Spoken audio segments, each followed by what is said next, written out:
And this is Scott Johnson on behalf of Hopkins Farm Broadcasting here in Shelbyville, Tennessee, Bedford County, about 50 miles south of Nashville, 25 miles south of Murfreesboro, in the lovely, well, let's say wet, rolling green hills of southern middle Tennessee. We have Sheriff Austin Swing in here. It's not his normal time of the month to come in here, but we got a special program today, and the Sheriff's got a special guest. Good morning, Sheriff. Good morning, Scott. How are you doing? Good, good. I mean, I will clarify for Brandon, you were at the Shelbyville Police Department for a long time. And we all work as one team anyway, so Amen. That's right. But you want to introduce your special guest today and why he's here today? I would love to. Well, we have with us today Lieutenant Tony Barrett, and Lieutenant Barrett has probably done every job there, seriously, every job there is to be done at the Bedford County Sheriff's Department and some other places too. Right now, Tony is, or the last few years, Tony has been over court security and our SRO officers. I think now he's pretty much, it was all SRO officers, but once again, a man of many talents and much experience. And unfortunately for us, he is going to retire. No, say that again. What, Sheriff? Tony's going to retire? I know when they first told me that Tony was retiring, I didn't pay much attention. The sheriff means that, by the way. But then, unfortunately, I found out he was serious. Oh, my gosh. Yeah. So, well, good morning, Lieutenant Barrett. It's good to have you here today. This show's all about you. And good morning, Scott. And the length of service, I know that I get your retirement effective the end of December. Is that correct? It is. Well, it says on paper the first day of January. First day of January. So you will push into 2025. It'll be effective. Well, I told them early on, either Memorial Day, Labor Day, or New Year's Day. But nobody believed it. Probably won't believe it New Year's Day. Yeah, that's right. So let's talk a little bit about, I mean, obviously you've had a long, successful career in law enforcement here in Bedford County. I'm going to start out with a little bit about yourself. Are you from Bedford County? Well, I was raised right across over in Normandy. Normandy? Across Normandy Lake. Oh, Normandy Lake. In Coffee County. Okay, right all on right. the edge of it. You could throw a rock and hit Bedford County. Used to ride horses where the lake is now. You remember before the dam got put up? It was, yeah. I remember when they did that, 71, 72, something like that? Right. Yeah, I went to school in Coffee County. Tullahoma and Coffee County. Okay, all right. And then what'd you do after that? Well, I started out really in construction work with an uncle. Okay. And we built houses, which I enjoyed that. We were building somebody's home. Sure. It wasn't like kind of the way they do now, subcontracting, and people would run in and do that and run out. Did y'all pretty much do it all back then? We did it from the concrete in the basement to the roof, shingles on the roof. When you said general contractor, you meant general contractor, right? You did it all? The last thing I did, my mother and the stepfather bought a house, a place in Lefford's Mill. Yeah, okay. There. And my uncle and I finished that house in August of 78. I started with the Sheriff's Department September of 78. Who's the sheriff then? B.H. Sanders. B.H. Sanders. Now, we are reaching way back. We go back. Because, I do remember, I was around then. I wasn't working yet. Part-time, I guess. I was hauling hay in Flat Creek on some hills down there. But I know the Sanders brother, B.H. and Herman, right. They were in there for a while, right? And that's who you started working for. B.H. started his first term. There were 2-year terms back then. I think people forget that, Tony. I pray you're reminded of that. Think about that, Austin, having to run 1 year you're working and 1 year you're politicking. 1 year you're working, 1 year you're running for office. Well, it used to be, because back then, of course, there was a Democratic primary, and that was it. That was it. No, whoever won the Democratic primary back then was the sheriff and the mayor. And you got your first term, and the saying was it's a Democratic way to give him their second.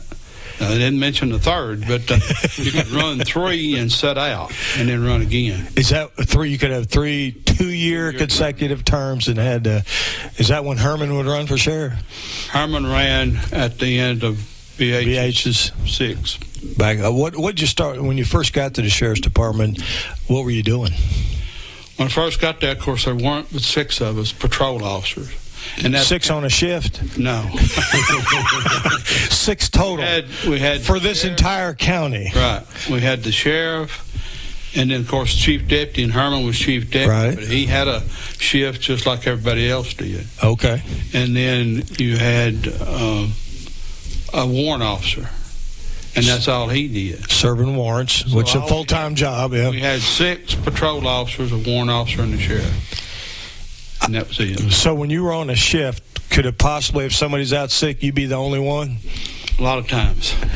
Covering this whole county. Right. Folks, I want you to think about that. I mean, I know Bedford County back then was about half the size it is, but there still was 20-something thousand people in this county. 1 million, yeah. You know, including the city of Shelbyville. But I mean, that's a lot. So you would get a call in Rover, and the next one being Flat Creek, right? Right. I mean, just run call to call. Could be, but they were. You knew a lot of times that you didn't have any backup. Yeah. Well, and I think back then, Shovel Police used to come out into the county quite a bit, didn't they? Help you out? Well, I worked a lot of times, especially when I worked nights. We would swap up. You would work. There'd be 1 deputy on it in the daytime. Right. 2 deputies on at night. And that was it. And then a lot of times, like you said, if somebody was out, I had, Jan Phillips was one, Steve Elliott was another. Okay. Yeah, they would back me up, and if I was in town, I would back them up. Sometimes we would go out to eat together. You're talking about being close. You had to be close back then. Oh, man. 2 departments and everything. You know, just for some of our aficionados out there, what was the first handgun you carried at the Sheriff's Department? I assume it was not a semi-automatic with optics on it. The first handgun that I carried belonged to Herman Sanders because I didn't own a gun. Is that right? I owned long guns, shotgun, rifle, or whatever, but I didn't. Well, I know you're a hunter, yeah. And I carried a 38 Smith & Wesson. Okay, back in the day. That's old school. That's probably Model 10. Yeah. Fixed sights. Oh, fixed sights. But now, when I got a chance to buy one, I went and bought a Python 357. The ultimate handgun revolver is a Colt Python. Yeah. They used to kid me about that, especially at the police department. Everybody else was a Smith, and I was about the only one with a Colt. Oh no! The biggest mistake I ever made is when I sold a Colt Python years ago. I mean, nicest handgun I think revolver ever made. Good for you. What made you want to get into law enforcement? Well, I started out thinking about TWRA. I had an uncle that was up at Dale Hollow Lake. That's Tennessee Wildlife Resource Agency for those that be the game wardens, so to speak, wildlife officers. I went up to Dale Hollow Lake up in Clay County. That's where they live, my aunt. Okay. And kind of shadowed him some just on that. So he was a game warden up there? He was wildlife officer? There it was then federal, I guess it still is, a federal game warden because it's Kentucky and Tennessee. Gotcha. In that lake. So I thought that's what I wanted to do. Thought that would be a good thing. And then, of course, I got married, and my wife's uncle was the sheriff, and my wife's other uncle was the chief deputy. And Melissa had started teaching. And she had not, or she had? She had started. Okay. She taught at community. And I thought, well, if TWRA, then I'm going to get moved out. Transferred, more likely, yeah. Bedford County, and she's just started teaching, didn't want to do that. So got into law enforcement. Of course, if you remember, the sheriff takes off is September the 1st. Yes. Now, September the 1st is the opening of dove season. It is, as a matter of fact. The first call I made as a deputy sheriff was to a dove field. So I got to be a game warden anyway. I forgot about that. Yeah, we used to do little dove They were shooting at low birds or something, and I had to go out there to the dove field. But that was the first call. You know, it's funny, Tony, I guess some things have never changed. We're still answering calls on shots fired stuff with people shooting down the county, right? Yeah, shooting fiber optic lines. It's a little different now on what they're shooting. Yeah, back then it was dove, but whatever. That's the way I got into it. And back in those days, like we were talking about the number of us, that first 4 years, never had more than 1 day off at a time. I don't know that you were working that. You were working 6 days a week? You had 1 day off. You worked 2 and off 1, and you'd work. Okay. I'd never heard of that shift. 2 and 1? That's the way it was. Did y'all do that at the police department too, Austin? No, when I first started, it's so weird. We worked 7 days off 2, 7 days off 2. then 7 nights, and I think all 3 or 4. It was crazy. You just never know when you. No, you really didn't. Yeah. You went in when they. Am I supposed to show up tomorrow, right. Sarge? And there's not going to be any overtime either. Oh, yeah, that was a different day and time on labor laws, wasn't it? Yeah. But folks, we're talking to Lieutenant Tony Barrett with the Bedford County Sheriff's Office, who's retiring effective 1 January. He's the guest today of our Bedford County Sheriff Austin Swing. We're going to take a 60-second break. We're going to be right back.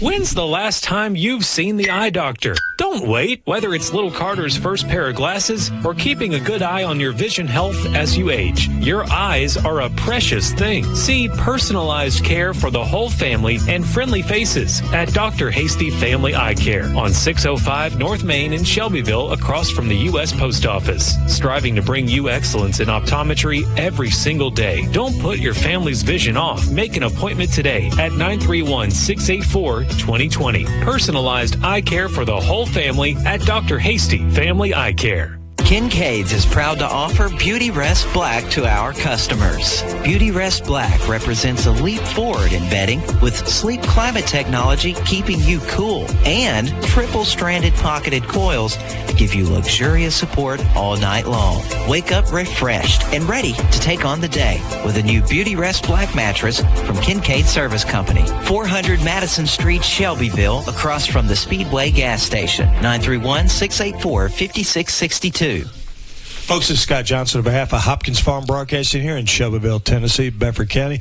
This is a special edition of the Bedford County Sheriff's Radio program, Sheriff Austin Swing. We have a special guest in here today who's retiring effective January 1st of 2025, which is in a week or so. Lieutenant Tony Barrett. Tony, how many years when you retire will you have in law enforcement here in Bedford County? Altogether, it'll be 46 years and 3 months. 46 years and 3 months. Are you sure this is what you want to do the rest of your career? No. At midnight, when I walked up with my borrowed pistol, I like that, the borrowed pistol. Yeah. The prisoners, remember, we're in the old rock jail. I do remember the old rock jail, yes. The prisoners were yelling out. David Williams was there. He was the sheriff going out. Okay. And B.H. Course was there, and he gave him the keys to the jail. And that's the only time that's happened since then, as far as I can remember, that the 2 sheriffs were there at midnight. Together. That doesn't happen anymore, huh? It doesn't happen anymore. Okay. And then, I walked up that hill, and those prisoners were yelling and carrying on, and I thought, what in the world are you doing here? A little different than building houses, right? It was a lot different. Yeah, it was a lot different. Yeah, that old rock jail was built, what, like 1865 or something? 6. I found 6? What they say. Yeah. I found a postcard, and I wish I had kept them. I found one in a desk drawer up there a long time ago. And it had a picture of the old jail on it, and it had some description of it. And it said during the Civil War it was used as a stockade, so I guess it wasn't finished. During the Civil War it was used as a stockade. And okay. the plaque above the door, way up above the door, says in 1867 as a jail. Okay. So they were using it for something for a while, right? Yeah, I guess they were building it during the Civil War. I'd say they were. Yeah, it's bound to have taken some time to move those rocks. Did anybody, Tony, when you were working there, did anybody ever escape through those slits in the rocks? Because those slits aren't very wide. Well, I wound up having to go to Boston to pick up a guy that says he slipped out that way. We ain't talking Boston, Georgia. We talking Boston, Massachusetts. Yeah. That said he slipped through the slit in the windows. Says. And that's what they told before. And he said that, and I asked him when I got up there, and he said that's how he got out, raised himself up really well and slipped right out. But he was a small man. Well, you have to be really small and really thin. I know I wouldn't fit through there. We got up to Boston to pick him up, and Terry Stacy was with me. He always ate hot sauce on everything. We stopped in a restaurant. He said, do y'all have any Louisiana hot sauce? And that waitress looked at us and said, and where are y'all from? She didn't say y'all either. She said some bunch of car in the parking lot out there, right? But after having been involved with law enforcement for 46 years, I would think that you've seen changes in law enforcement and how it's done Just even in here in Bedford County, let alone anywhere else, what are some of the changes you've seen, Tony, over that time? Of course, the changes are moving fast. Now, when we started, they kind of accelerate, don't they? They accelerate. The electronics that you get now, by the time you get them put in, are outdated. That's true, actually. Yeah. The county had a grant under David Williams on that 388 on now, 421, and on the radio frequency. It was put in the police department because there wasn't always anybody at the sheriff's department. Well, when there's only like 60 for all shifts, it'd be hard to be there. Years ago, up there, what they did. Miss Allen was the secretary, and the office was actually in the courthouse. When you walk in on the north side, it's where the veterans office used to be. Okay. That was the sheriff's office. Okay. And they would flip the phones at 4 o'clock, flip a switch, and the phones would go down to the house. And they would answer. The sheriff's house. Sheriff's house. Literally had a house to live in. To live in. Never got to, yeah. Sheriff Sanders, when I was there, didn't live in the house, but it was an office. Then we didn't use it as a house. But Miss Allen would dispatch from there. The antenna was on top of the courthouse. And we were on low-band radios for the most part because the new frequency didn't work well out in the county. And there were a lot of dead spots. So we had 2 radios in the car. So that if your radio didn't work, your new one, then you had to go back to the old low band, which worked fine. Folks, for those of you that don't know, you may recall that the low band were the ones that had the huge whip antennas that you'd see on a patrol car that would go, I don't know, 6 feet up in the air or whatever, and sometimes you'd attach them to the car to go under a bridge or something. But those things got out pretty good, those low bands. Right? You probably listened to folks in other counties, right? You did. There was a lady in Columbia, evidently they had a really good system. She sounded like she was sitting in the car right beside you. Is that right? It was clear. Yeah. She was dispatching out of Columbia. Back in the day. Well, I know the laws have changed a lot over the years. What was the first patrol car you drove? What kind of car was it? First patrol car that I ever got in was a Ford LTD, and it was canary yellow with a green vinyl top. Well, that's not a normal-looking patrol car. I think I remember those, though. Before that, they gave the deputies money, of course, a stipend to use their own. They bought their own cars. So basically, they got mileage or whatever, a stipend. Okay. And I asked Sheriff Williams, I said, why that color? He said that's the only 6 that they could find that was the same color. So they wound up with those cars. Yeah, I mean, now it's common for police cars, right? But it probably wasn't back in the day. And what color was that again? Canary yellow. Well, I would say from a safety perspective, you could see those things coming, couldn't you? It had those bubble lights. At least it had 2. Wasn't just. Were you at the city police then, Sheriff? I was. Did y'all make fun of them and their color their cars? I don't. It was kind of neat. Y'all had black and whites in, didn't you? Yeah. Yeah. I think so. Yeah, I believe so. I came in about the time it went from white to black and whites, I think.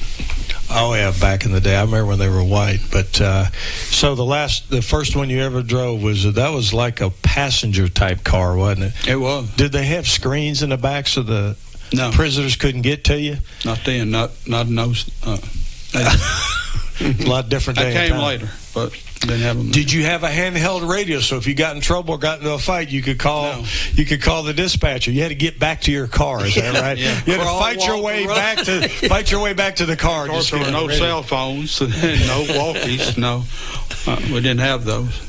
When we did get them, they were like carrying a brick. You know how big they were, but. Yeah, I remember having a Motorola that I think it stood about a foot tall, it seemed like, anyway. Well, we worked 12-hour shifts, so if you had a radio that, for the 12 hours, the battery was, of course, a lot bigger than the radio. If it lasted the whole shift. Make it last. Well, you had to turn it off all the time, right? Otherwise, it would do that. Okay. What about some of the incidents you've been involved in over the years, maybe as a deputy, that kind of come to mind? Well, one thing that's changed a lot, and of course it's because we've gotten so big, city's gotten so big, county's gotten big. When I first started, of course, the sheriff was elected by county citizens, city citizens, just like county. Yes. Mm-hmm. And if we got a call, 1530 was the old sheriff's number. If they called from the city, we answered the call. And I've made a lot of calls in the early days in town. They wanted to talk to the sheriff, or they wanted somebody from the sheriff's office, and we would wind up answering. I've actually worked some homicides and all inside the city limits in those days. But yeah, I mean, because it is different. Obviously, the sheriff is a constitutional position and elected, as the sheriff well knows, and kind of accountable to the people, so to speak. So it's interesting. I didn't know that, because obviously the city police pretty much handle what goes on in the city. I mean, they ask for, if they ask for help, but I think it was like 1977 or 78 before the city had a detective. We're just all patrolmen. Oh, okay. I did not know that. And I'm not sure about the county, if y'all did or not. County didn't have one when I was chief deputy, and that would have been in the 80s. And I made Terry Stacy was the first. I didn't know Terry was the first detective. He was the first detective. Of course, I helped. It was he and I. But right. He had the title. And that was in the 80s. We didn't have a detective till the 80s. No. Most of that had happened back in before that. A lot of them, especially with BH. He would ride with me when I would pull up as my shift. He would come get in the car. Store was broke into, maybe somebody's home, and he said, "Come on, go with me." We would go recover everything that was stolen, take it back to where it came from. Nobody was arrested. Everybody was happy. Folks wanted their property back. They wanted their property. Other people didn't want to go to court. People didn't want to go to jail, so it all worked out. Everybody was happy. It was a little different back then, wasn't it? Yeah. Well, I think I can remember hearing stories about there, back then, and when I say back then, maybe in the 70s, whatever, that there was always like 5 or 6 families that kind of did a lot of that kind of crime, and the sheriff usually knew who they were, what their method of operation was. So it was like, what kind of break-in was that? Let's go visit this family. And folks, we need the stuff back, right? Yeah, way back then we had a TBI. Well, he became, it was Judge Lee that became circuit judge here. He was a TBI agent in Cannon County. And he's used with small county. And he said that the sheriff there would call him up and tell him who did it. Said, now you're going to have to go arrest him because it's a small county. He didn't want to get him. Well, he'd get reelected because the guy probably had about 30 relatives, right? He didn't want to make anybody mad, so he was TBI who did it. So I guess back then you guys relied a lot on Tennessee Bureau of Investigation? Not at all. Not at all. Okay. You just made a phone call and the stuff showed up. Yep. Back then, we pretty well just handled it ourselves, just about. I couldn't tell you who the TBI agents were back in those days. Now, I do remember the FBI agent. It was Don Aaron, and that's his son you'll see on TV in Nashville that is a spokesperson. Oh, yeah, spokesperson for Metro Police Department. Okay. His dad, but as a TBI, I don't remember. Who it was back in the day? Because you just solved the crime. Property return. Yeah, we tried anyway, but yeah, we did. What was your favorite job in law enforcement? Didn't mean to put you on the spot, Tom. Well, no. When I was the youngest one by probably 20 years when I started with BH. Okay. And I was, on patrol, and I enjoyed that. Yeah. And then got a chance to be chief deputy, and I enjoyed that part of it. And then I really enjoyed, I'd say the most rewarding has probably been the SRO program. Folks, for you who don't know, that's a school resource officer. Those are the deputy sheriffs that are assigned in our schools here, and every school has at least one now. So were you one of the first SROs in Bedford County? I was. When we started out, we put an SRO. It's under a federal grant. Right. And we started with one at Central, one at Harris. The second half of the same school year, we put one at Community and one at Cascade. And I didn't start at Cascade that second half. I started the next school year. Okay. And Mr. Looper was the principal, and I was there for about 6 years. I had started the 6th school year when Randall Boyce came in office, and then I came out of the SRO school, and supervised them starting in 06. 2006. Okay. When the Sheriff Boyce came in. Well, that's a special program, that SRO program, because you probably knew all the families. You knew the kids. You knew all the families. I know whenever we have something happen on patrol with a school, we'll call the SRO because they probably know what's going on, who the family is, and where they are. And knew the faculty, which made a big difference. And the faculty, yeah. Thank you for saying that, Mr. Tony. Looper, they used to have a summer program where they would work during the summer someplace. American Can used to hire some, and Mr. Looper worked with us for a summer on that, and so I knew him well. Okay. And he was a principal. Sheriff, we're about out of time here today. Is there anything you want to say here with about your special guest today? I don't know. It's so much, yet you know how it is when you. It's just it's really a sad time for everybody at the Bedford County Sheriff's Office. And I mean that sincerely. Everybody loves Tony, the young ones, the old ones, and the in-between ones. It's just, I think so many of them look at Tony as sort of a rock, and whatever they need to know, whether it be professional, personal, whatever, he's always there to give them advice or his opinion or whatever, and he'll certainly be missed. And of course, we'll tell him to come back any time, and hopefully he will, but definitely he's going to be missed. Roger Dodger. Tony, is there anything you want to say or talk about that as you kind of, I won't say end your career, just move on to other things well, we've after got a long career? Little place, and I'm only about a mile and a half from there. And, of course, everybody's got the cell phones now, and everybody's got my number. So... I bet you're still going to get phone calls. And that's, I've told them, especially the SROs, and if you've got a question, if I can help you, I will. And I guess I'll find out how welcome I am when they cut my card off. I can't get back in. What the lieutenant's referring to is you have to have a card to get in the sheriff's department. And they can easily go, delete. Yeah, have a nice day. Thank you for your service. Could happen real quick. Yeah. Well, but I've enjoyed it. I've enjoyed the honor of serving the county. I've enjoyed it. And certainly people don't do it for the pay, and it is for that public service. And some folks are just, I don't know, it's just innate in their system to do public service. It's not for everybody, quite frankly. And obviously for you, that was part of your DNA makeup, was to do public service, because I know you were county commissioner for years as well. Didn't mention that, but I enjoyed that part of it too. Somebody asked me if I missed it when I left, and I said, every day but Tuesday.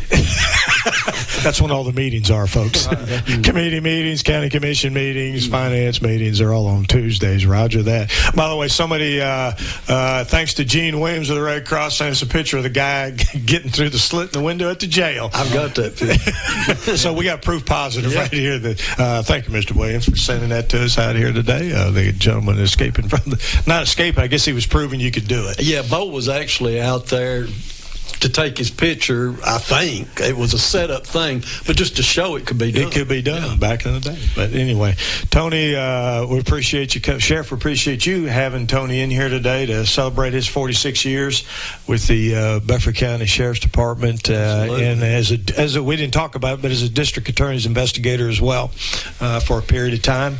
And thank you for your service to this county, Tony. I know it's very much appreciated. Obviously, you helped make this place a better place to live and work here in Bedford thank you. County. I appreciate Sheriff Swain keeping me. Because that's a gamble about every 4 years. Well, and folks don't realize that, but when sheriffs are elected, they're allowed to have their own personnel. So, and you work for 5 sheriffs, right? Well, that's probably a record. It's got to be a record. You're right, Sheriff. In 1982, I was the only employee left. Everybody else was gone. Kind of hard to cover all those shifts, wasn't it, Tony? And I know what you're referring to back in the day. One. Okay. All right. That was a little difficult. Well, you had plenty of cars to pick from, right? Oh, yeah. Back then. But thank you for... Sheriff, is there anything you want to say about the Sheriff's Department? No, we're rocking right along. Roger that. I know you got a bunch of stats there. We'll just pick those up at your next program. Sounds good. And doing that because there's never a dull moment at the Bedford County Sheriff's Office here. It hadn't been this Christmas either. Like I said, thank you again, Lieutenant Barrett, for coming in today and talking about your career and giving back to our community. Folks, this is Scott Johnson on behalf of Hopkins Farm Broadcasting. You've been listening to Bedford County Sheriff Austin Swing with his special guest, retiring Lieutenant Tony Barrett, here after 46 years of serving our community. This is Scott Johnson again. Until next time. Kincaid's is proud to offer Beauty Rest Black to our customers. Beauty Rest Black represents a leap forward in bedding with sleep climate technology keeping you cool and triple-stranded pocketed coils to give you luxurious support all night long. Wake up refreshed and ready to take on the day with a new Beauty Rest Black mattress from Kincaid Service Company. 400 Madison Street, Shelbyville, across from the Speedway gas station. 931-684-5662. When's the last time you've seen the eye doctor? Don't wait. Whether it's little Carter's first pair of glasses or keeping a good eye on your vision health as you age, your eyes are a precious thing. See personalized care for the whole family and friendly faces at Dr. Hasty Family Eye Care on 605 North Main in Shelbyville, across from the U.S. Post Office. Striving to bring you excellence in optometry every single day. Don't put your family's vision off. Make an appointment today at 931-684-2020. Personalized eye care for the whole family at Dr. Hasty Family Eye Care.